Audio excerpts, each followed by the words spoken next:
Good day everyone. Today we will be discussing the 7 E's of a detailed lesson plan, a teaching model that helps make learning more engaging and meaningful for students.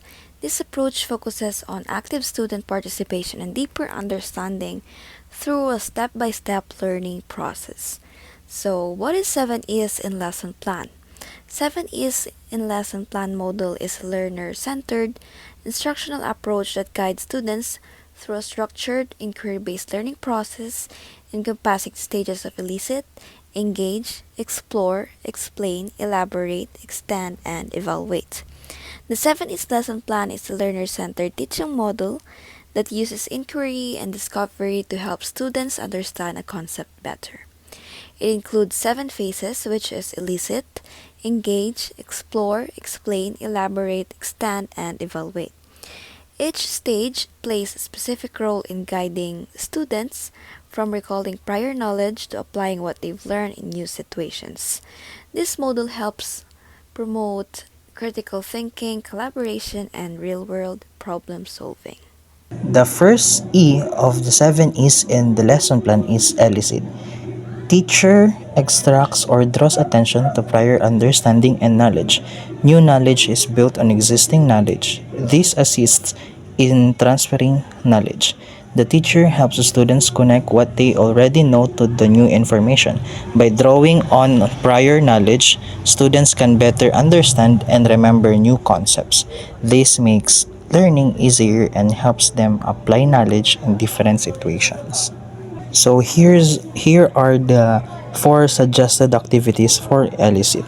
First is testing previous knowledge, second is ask open-ended questions, third quizzes, and fourth is the group projects or group activities. Now let's move forward to the second E, which stands for engage. Think of this as your hook, the moment where you ignite curiosity, capture attention, and pique the interest of your students. You are setting the stage, not yet delivering the full content, but sparking the learner's desire to explore more. So, what exactly is engage?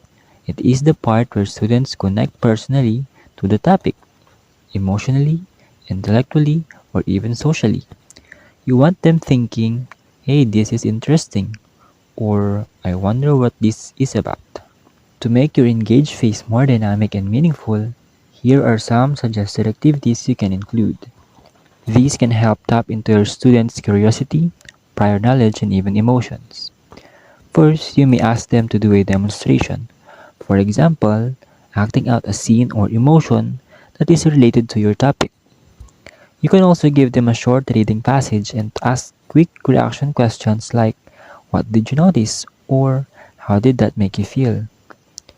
You can also use free writing prompts to let them reflect or relate personally to the topic, or present a graph or visual for them to analyze, because this is great for topics like language, usage trends, or media literacy.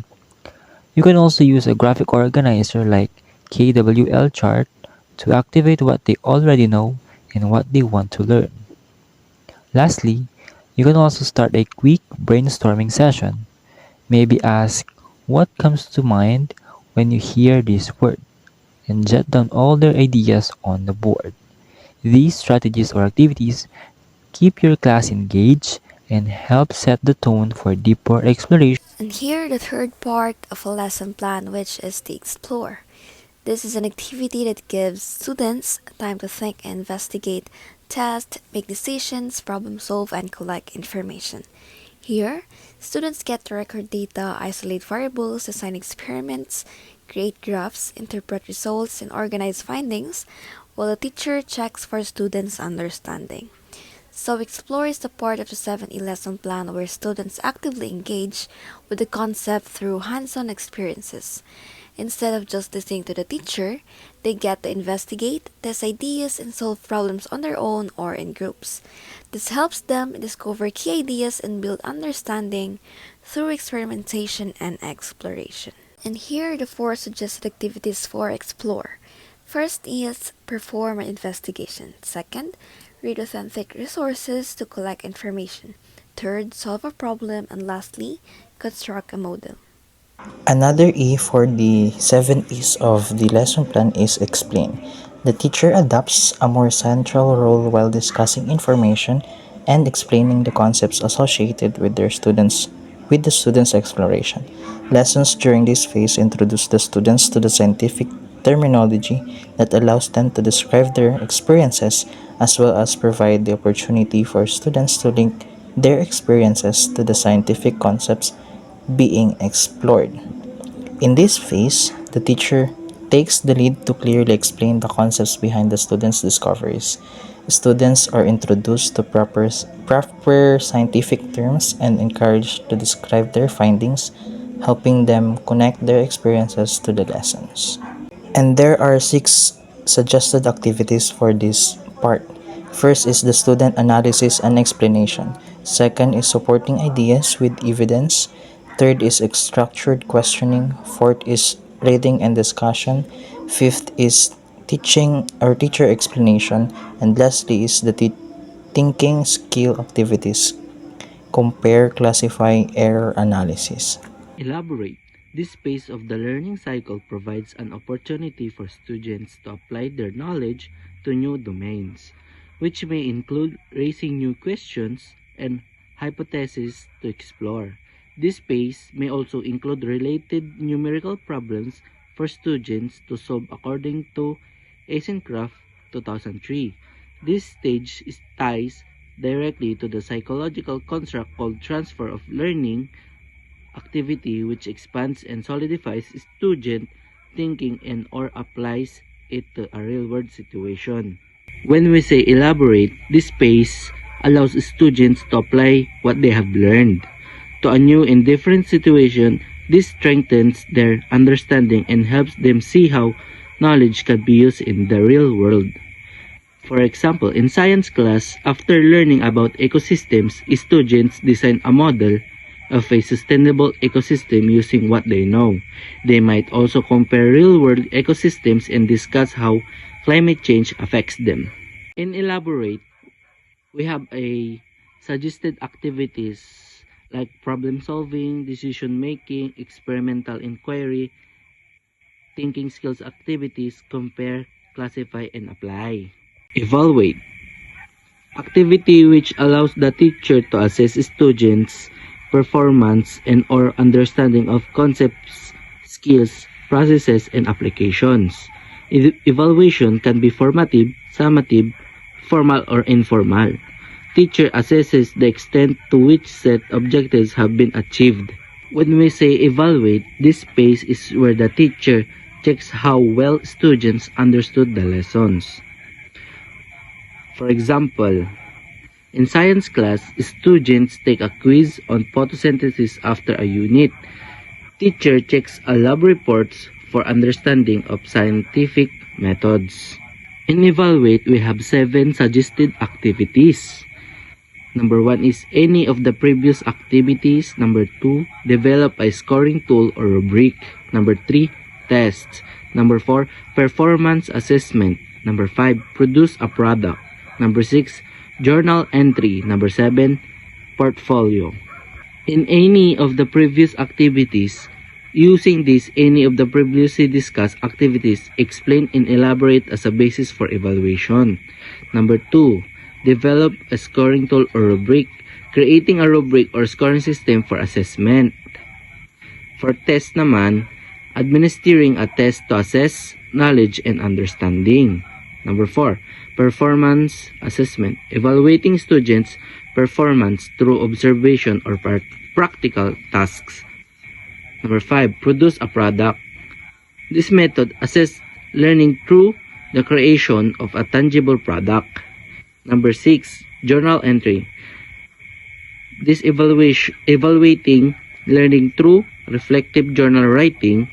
Number 7, portfolio, assessing learning through a collection of a student work. And lastly, we have extend. This stage is actually added to elaborate with the intention to explicitly remind teachers of the importance for students to practice the transfer of learning. Teachers need to make sure that knowledge is applied in a new context and it's not limited to simple elaboration. When we say extend, these stages is explicitly designed to remind teachers of the crucial importance of helping students transfer their learning. It's not enough for students to understand a concept in one setting. They need to be able to use that knowledge in various situations. For example, applying math concepts to real-life situations. Instead of just solving equations in a textbook, students might calculate the cost of groceries, determine the best deal, or measure the area of their room. So that's all for the 7 E's of detailed lesson plan.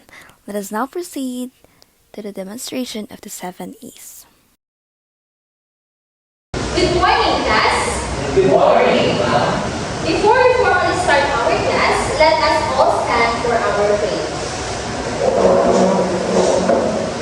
Amen. Before you take your seat, please arrange your chair properly and pick up the pieces of paper below your chair. Okay, you may now take your seat. How are you today, class? Very good, ma'am. Okay, that's good to hear. Before we jump into our lesson, let us check first your attendance. Miss Secretary, is there any absent today? Okay, very good. Can anyone remember what was our lesson last time? Okay. Yes, Salvador? It's about Please stand up. it's about facts and Very good, Salvador. Thank you. Now, can anyone from the class give me why is it important to understand fact and opinion? Yes, Daniel? understanding facts and opinions help us formulate the right questions and also use facts to know the answer to the Very good, Daniel. Thank you. For you to have an overview of our topic of today's discussion, let's play a game. This is called Think Paliwanag Ko.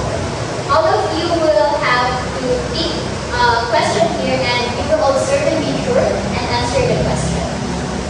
Okay, let's have Mac and Victor.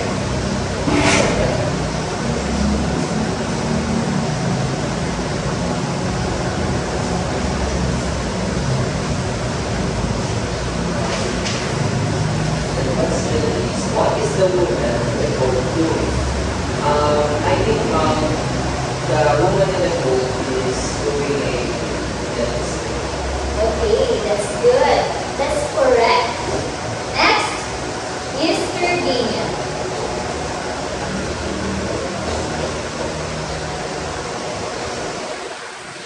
Who is the woman in the white coat? Ang dance. Very good. The woman in the white coat is a dentist. Next.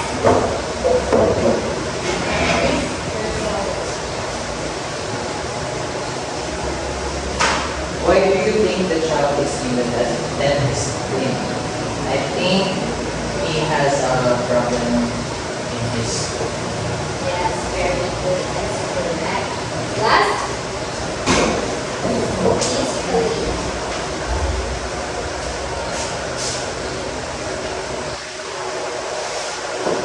Where do you think we are? We are dentist clinic. Very good. Very good, class. All of your answers is, all of your answers are correct. Did you enjoy our activity, class? Yes, ma'am. All of you, please stand and let's do the good job clap. Okay. I will be demonstrating the good job clap. Okay, clap. G double O D J O B, good job. Good job. G double O D J O B, good job. Good job, everyone. Let's try. G double O D J O B, good job. Good job. G double O D J O B, good job. Good job. Okay, wait, wait. Job well done, everyone. Did you enjoy our activity, class? Yes, ma'am. Now, based on our activity earlier, what have you noticed?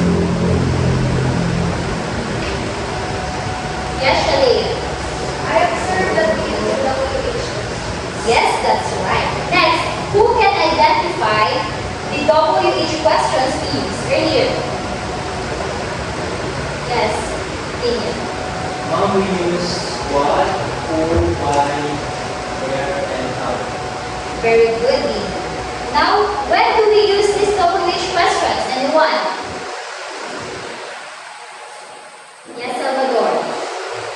We use this WH questions when we want to gather information. Yes, that's correct.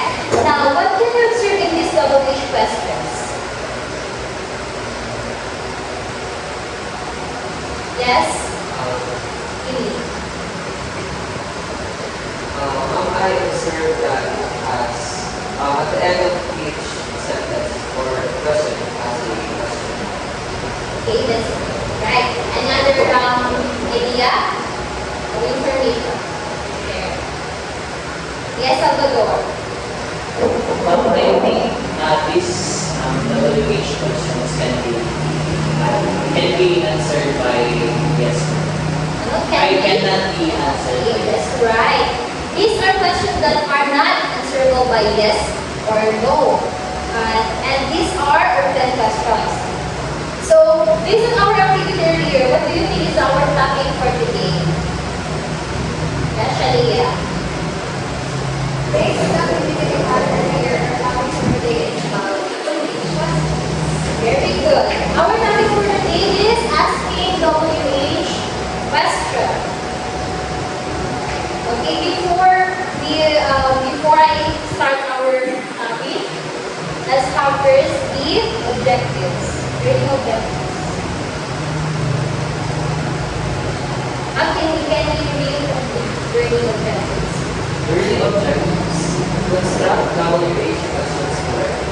Formulate the 10 questions based on the ideas expressed and raise sensible, challenging, and thought-provoking questions in public forums or panel discussions. Okay, thank you. Let us understand the different rules in formulating an information questions or the WH questions. Will you read the WH questions, Salvador? WH questions begin with what, when, where, who, whom, which, whose, why, and how. We use them to ask for information. The answers cannot be yes or no. Okay, thank you. Let's now proceed to the examples. Will you read, Shalia? When do you finish high school? Next year, who is your favorite actor? Okay, very good. Now, who can give me an example using the which question that cannot be answered by yes or no? Yes, Daniel. What is your favorite food? Okay, very good. That's a very good example. So, your example is not answerable by yes or no. Your question will have to answer directly by a person. So, next is how we formulate the which questions using the formula of auxiliary verb. So we have here the first one, which is with an auxiliary verb.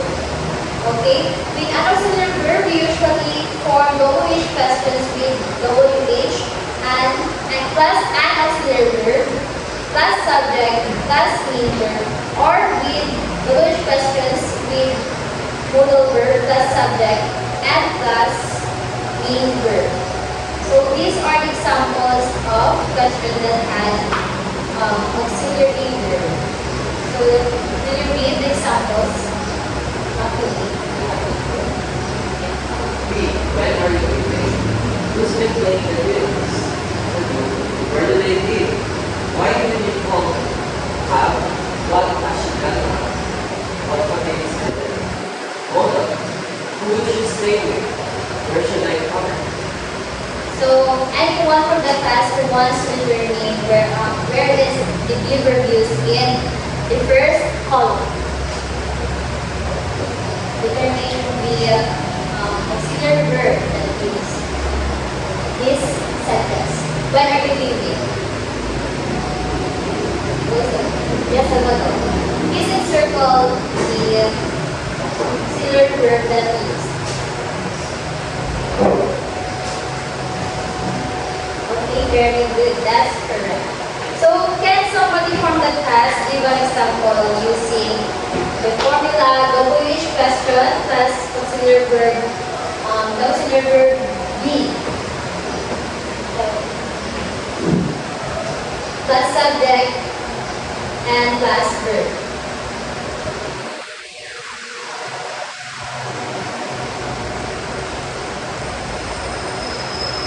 Will you give an example, Shalia? Where is she going? Where is she going? Okay, very good. Where is the auxiliary verb in your example? Is. Okay, that's correct. How about the subject? She. That the verb? No. Very good.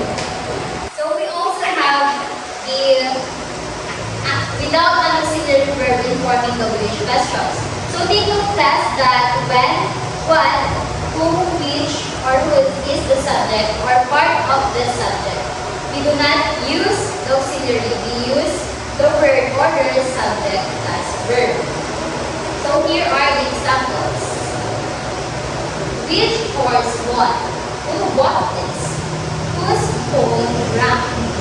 So in the second example, the subject here is who, the verb here, and the verb here is what, and the object here is this. Yes, class? Yes. So, will you give an example of questions without an auxiliary and determine where is the subject and the verb in your example? Yes, Maki.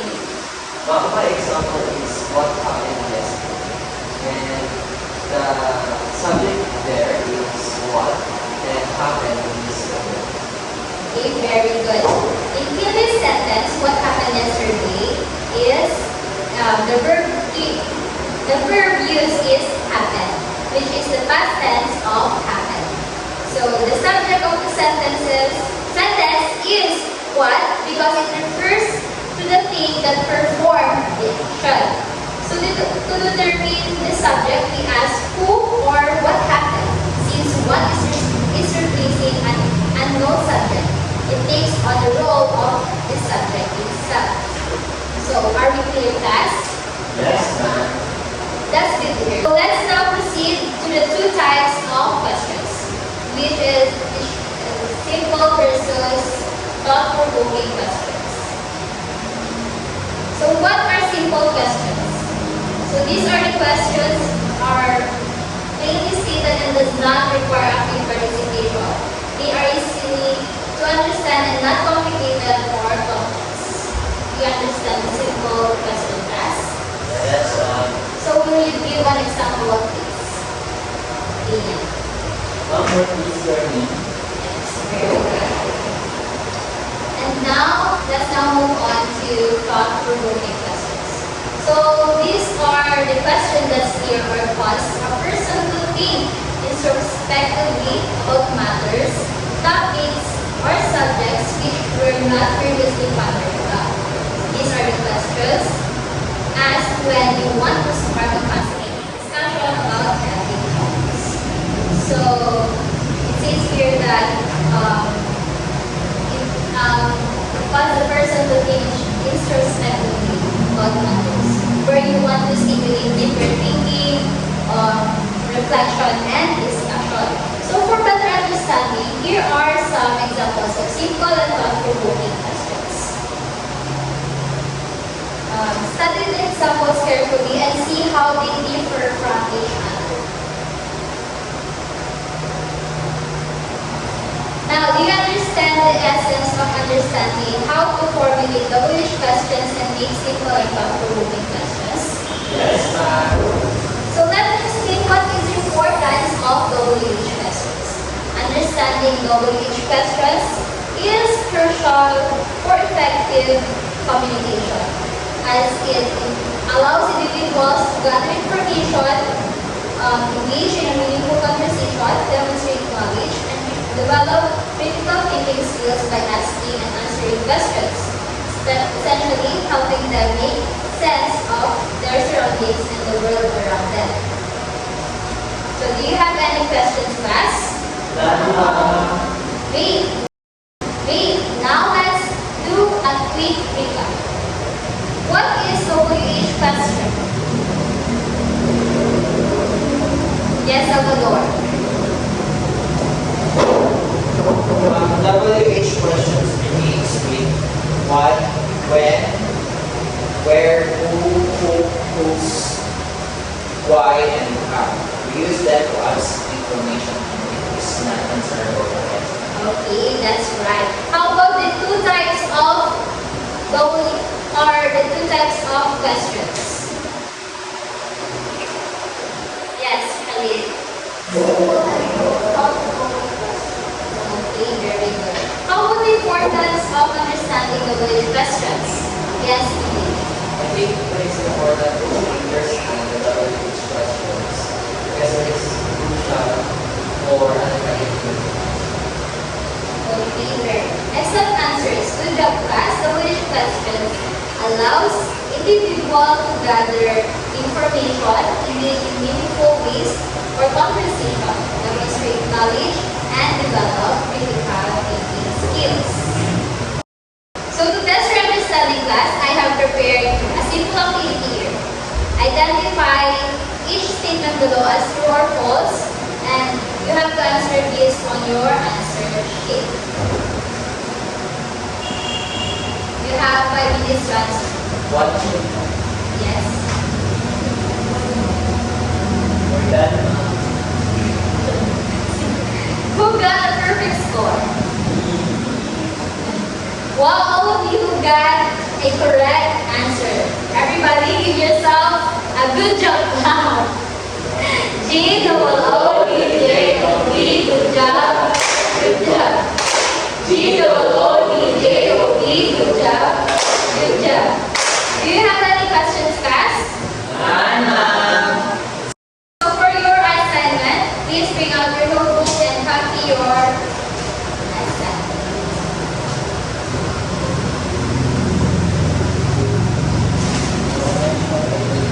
Are you done, class? Okay, thank you for active participation. I hope you learned a lot from our discussions today. Goodbye.